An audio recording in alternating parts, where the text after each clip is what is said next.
and a grab bag from last night's games. The Celtics beat the Thunder after being down 13 points in the first quarter. Minnesota, without Anthony Edwards, came from 13 down in overtime to beat Houston. Denver got 53 points from Jamal Murray and a triple-double of 23 points, 21 rebounds, and 19 assists. Wow. From Nikola Jokic to beat Dallas. Philadelphia had Joel Embiid and Paul George together for the first time since January 29th and dropped 157 on your Bulls. And Washington ended its 16-game losing streak by beating Utah by 23 points. Wilbon, wherever you want to start. I checked on the Wizards score at one point, and it was too late to call you, but they were up like 40, and I was like, this is so comical. Yeah. The result shouldn't even be entered into the record book. But we digress. You know, it's the Celtics. It's the Celtics in Oklahoma City. The game's in Boston. The Celtics are supposed to win that game. I think about the Chris Rock line. They're giving you a lot of credit for doing what you're supposed to do. And the Celtics are supposed to win that game. But they did. And, Tony, to me, the Celtics took this seriously, like a playoff seriously, not like mid-March seriously. And they said, okay, the playoffs, the real sort of play in and the position and the jockeying, it may not start for a week. We're starting it tonight. And they did one hell of a job in knocking OKC off. And OKC and San Antonio have been just runaway freight trains, the two of them. These two teams watching, spying each other. But I was impressed with Boston last night and Jaylen Brown specifically. People can talk about Wemby. People can talk about Shai Gilgeous-Alexander. He was two ways on his game last night, and his tag team partners showed up late to close with him. Yeah, they're going to be scary in the playoffs because Jason Tatum last night, he had 17 points. Or 19 points, 12 rebounds, and 7 assists. They're going to be scary. I agree with you on all of that. I will mention the Wizards briefly. I was tickled by the way they won. They were up 27 at the half. They finally found a team that wanted to lose even more than they did. No doubt. I hope Adam Silver was paying attention. Adam Silver has publicly said he wants to fix tanking next year. How about this year? We're living in this year. Why don't you fix it this year? The other thing that I would say is Nikola Jokic's line is unbelievable to me. It's unbelievable. 23 points, 21 rebounds, 19 assists. 19 assists from a center. Mike, and I thought to myself, how can a center have 21 rebounds and 19 assists? It's happened twice, not just with a center. It's only happened twice, those numbers. Once was a guard, but an all-court player, Russell Westbrook, and once was Wilt Chamberlain. And then Jokic last year had a more amazing one to me. He had 21 rebounds and 22 assists. These numbers defy all logic. They do. It's spectacular numbers. They do, Tony. And you know what? He and Wilt have the 20-20-20 thing to themselves, that club. Yeah. Not even Westbrook broke into that one. Joker is amazing on a nightly basis, where I do think the basketball public, even people who really pay close attention, Westbrook did have one 20-20. Westbrook had a 20-20. Right. Westbrook has not played on great teams. Westbrook individually has been spectacular sometimes. Let's take a break. Coming up, the once red-hot Sabres have suddenly lost 2 straight. We will ask PK Subban what he sees. We'll also ask him about Radko Gudas's contrition over his recent play to put Austin Matthews out for the season. I want to see Austin Matthews. You're aware that Oklahoma City is 2-6 against the Celtics, the Pistons, and the Spurs. Yes. The other great teams, 2-6. Not good. So you just blew this for me. I thought Waddle was your boy. I thought you were on his radio show every week. Love Waddle. So what? Well, it's not good enough. The invite got lost, I guess, you know? Really? Welcome to PTI, boys and girls. In today's episode, the baseball season is underway. The NBA delivered some intriguing results last night, and PK Subban joins us for 5 good minutes. But we begin today with the Sweet 16, which kicks off in a little more than an hour. There are 4 games on tap tonight in order. Number 11, Texas, plays number 2, Purdue. Number 9, Iowa, plays number 4, Nebraska. Number 4, Arkansas, plays number 1, Arizona. And number 3, Illinois, plays number 2, Houston, in Houston. Wilbon, which outcomes are you most confident in? I'm not confident in any of them. They're all pick'ems to me, Tony. I've gone over and over and over. And, I sort of like the way you phrased the question, because in the NFL season, however many weeks it is now, 18 of them, I'm in a confidence pool. And you're picking based on the confidence you have in that selection in that game. Tony, I don't have confidence in any of these. I look at Nebraska, a team I picked to lose early, and I'm like, well, could they beat Iowa? Yes, they're playing a conference team. They're playing a neighbor, and so this is a particularly appealing matchup to me, maybe not to others who just consider the Midwestern states flyover. Iowa, Nebraska is interesting to me. But you could say, well, wait a minute, Arizona's a number one. You don't have them heavily favored? No, I don't have any confidence. Maybe, listen, Texas is obviously a team that you could call play in because they were in the first four. But we've seen VCU take that path and get to the Final Four. No, I'm not counting out Texas either. So I'm turning this over to you. Who do you have confidence in? So people are not going to like this show because, like you, I have no confidence in any of these. And if I were in a confidence pool, I think I would start first with Houston, that I would say that Houston would beat Illinois because the game is literally in Houston. But as you know, I fell in love with Illinois when I watched them a couple of times. So I don't have confidence in that. The second one for me in terms of confidence, let me get to my notes here, Purdue over Texas. And I would pick Purdue because I've been very impressed with the Big Ten to this point. But Texas beat BYU and Gonzaga. That's impressive. And Texas, it's out of character because they rolled into the tournament 1-5. I would stay completely away from Arkansas and Arizona. That game could be 100-99, Mike. Yes. Arkansas has put up 97 and 94 in 2 games.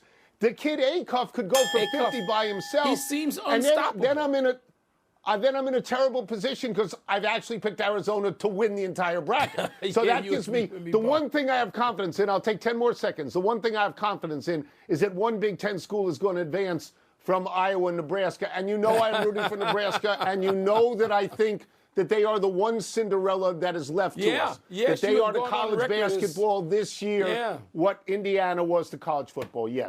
But I have overall no confidence. No confidence, sorry. None. There we start the show with no confidence, and therefore we will move to baseball's full opening day. The Yankees beat the Giants 7-0 last night. Paul Skeens of the Pirates, though, didn't even make it out of the first this afternoon, giving up 5 to the Mets to get today's wider schedule started. Your Mets. Tonight, we get the 2-time defending champion Dodgers hosting the Diamondbacks. Tony, what sort of chance do you give the Dodgers to three-peat? The Dodgers are the best team in baseball. They have close to the most money, and they spend it most wisely. But in the history of baseball, there have been only 2 franchises ever that did a three-peat. Oakland did it once. The Yankees did it 3 times. So the smart bet is to bet against that. And why? Because players get hurt. Pitchers get hurt every day, and then they're out for months. Last year, the reason the Dodgers won is they sent their starters to the bullpen in the World Series. I don't think you can bet on that again. And by the way, speaking of starters, Paul Skeens, who I love, who was a Cy Young Award winner, his ERA at the moment is 67.50. Wow. He got 2/3 of an inning in. Wow. And I'll just say this. I want to go to last night because the Yankees do sort of impress me. Yankees won 94 games last year. They won 7-0 on the road last night. Even when Aaron Judge, who I know you love, struck out 4 times, contributed nothing. And they had no home runs. And last year they led the majors, I think 272 home runs, something like that. And they had 9 singles. So the Yankees, but that's recency bias because I just watched it last night. I'll stay with Aaron Judge. I really will. I'm not jumping off that ship. Tony, I just one franchise that I know you loved watching and covering, and one of their Hall of Fame members became a dear friend of yours for a long time. That would be the Big Red Machine featuring Joe Morgan. Oh, wait, also featuring Johnny Bench. Oh, wait, also featuring Big Doggy Tony Perez. I mean, come on. They were so great, and they couldn't win 3. If any, and the third time, they got eclipsed by the Dodgers. The Dodgers finished 10 full games ahead of them. And I started thinking, Tony, these Dodgers, they're so loaded they are. Everything says that. But baseball, the daily grind of it, the injuries, the underperformance, the performances you can't anticipate that come from other teams maybe even in your division. So, no, I'm going to go with the field. I am. Yeah, no, I would too. I would too. If I had to take a flyer on one team that had a shot, I might think about the Detroit Tigers if they keep Skubal, or maybe even Toronto, because I think Toronto took the Dodgers to 7, and they added Cease. They added in the offseason. Yes. Yeah. So maybe. Like them Let's too. move to the NBA. We're in the home stretch of the NHL regular season, which makes it a perfect time for a visit from our great friend, ESPN NHL analyst PK Subban. PK, let's start with the Buffalo Sabres. They have suddenly lost 2 straight after being the hottest team in the league for a long stretch. Do you like how this team sets up for their first playoffs in 15 years? Well, first of all, they're 7-1-2 in their last 10 games. I don't know how many teams in the league have that record in the last 10 games anywhere in this league because of the competitive balance. But the last 2 games have been overtime losses. I really like the way the Buffalo Sabres have approached the game. This is a team now that has to be taken seriously. It's an organization that has to be taken seriously. It's been a breath of fresh air for the whole National Hockey League, not because of their success, but how they've had success. They've built this roster, draft picks. They've taken some risks on some young players that are now paying off dividends. I don't think enough has been said, Tony and Michael, about Lindy Ruff and the job that he's done with Buffalo. Everyone's going to talk about these guys turning the curve in their development. Well, without structure, without a coach that has coached at this level, understands how to deal with young players. I had him in New Jersey. He was great for Jack Hughes in that time for his development. I think Lindy Ruff deserves a lot of credit for where this team is at right now and how he's been able to pull them back in when they get off track. So I'm happy with Buffalo. You got to look out. This is a for real team. They're a contender. Well, let's go from a team that's been soaring to a team that's struggling. The Oilers, PK, who you've got tonight. Draisaitl's out for the remainder of the season. The goaltending has struggled. I mean, it looks like they're going to make the playoffs, but barely if they do. Where do you see Edmonton right now? A fixture in the spring, but where do you see him this time?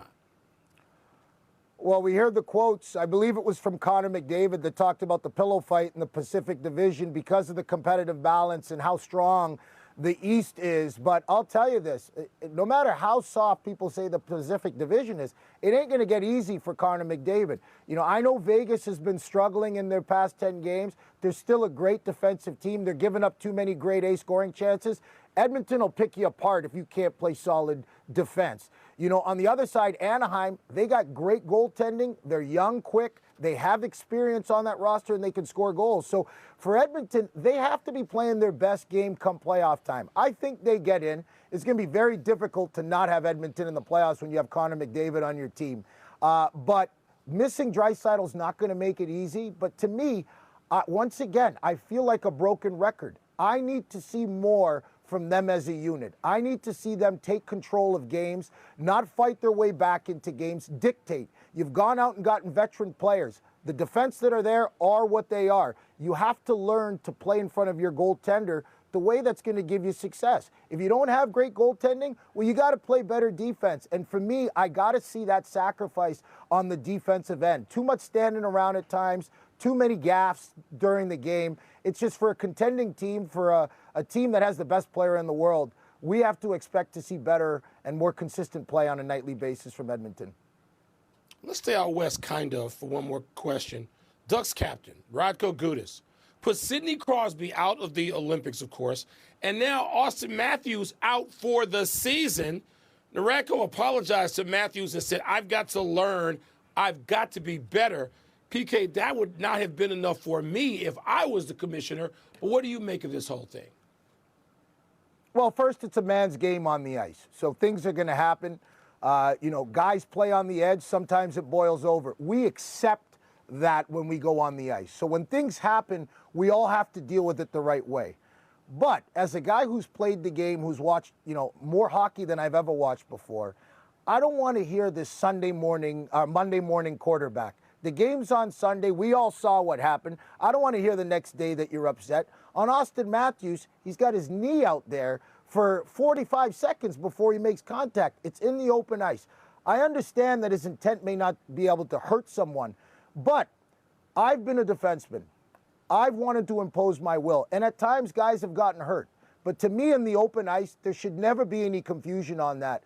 This is the professional National Hockey League. Guys know how to control their bodies and know how to make a proper body check. I don't know what league that body check is okay in. It's definitely not okay in our league. So for me, I can understand the frustration from players that may sound off on the play of Radko Gudas, but he's got to clean that up. If he wants to continue to play in the National Hockey League, we're okay with fighting. We're okay with a lot of physical things. But when it comes to knees and headshots and all that stuff, you got to clean that up. And he's a veteran player. He knows better. He's toed the line before. He's got to take the full brunt of whatever comes his way now. Here, here. Well said. Well said. We will get you out of here on this. We've seen so many great young players emerge this season, but looking long term, who do you see as the most special of these young players? Oh, what a question. This one's tough, guys, because we have an embarrassment of young talent in the National Hockey League that is learning from some of the greatest leaders in sports today. Sidney Crosby, McDavid, McKinnon, you can go down the list. But when we talk about young players in the National Hockey League, I'll start at the top right now for me. There's three names to me that stand out. I can't just give you one. I got to give you all three. Number one, Matthew Schaefer. We have not seen a defenseman come into the league that complete at 18 and playing the way he's got 20-plus goals. I don't even know what his stats are. Every night he's breaking records, guys. He's been unbelievable. Celebrini, unbelievable. The whole world saw him at the Olympics. Connor Bedard, a lot of people in hockey know, but a lot of people that watch sports may not know. This guy's just as good and is going to be just as good as the first two names that I said. He's showing it already in the second half, and he's going to show it for years to come. But outside of that, Lane Hudson in Montreal, who's great. Kindle in Pittsburgh, an 18-year-old who makes the team this year. An unsung hero on that team. He's a big part of the reason why they're even in the playoff picture right now. And Sidney Crosby's been out. He's been dragging them into the fight every night. So the NHL's in a good place right now, guys. Thank you, PK. It's great to have you on. Thank you. Appreciate it, man. All right, thanks, guys. Big games tonight. You can catch PK on The Point at ESPN2 at 6 o'clock, followed by an NHL doubleheader at 7 on the Mothership. Let's take one last break, but still to come, Tom Brady asks the NFL about playing as an owner. What? It's too early for an April Fool's story. Is that one? Will Wade is leaving NC State, and get this, Tony, headed back to a school that fired him, canned him, said get out. Yeah. The Tom Brady story's got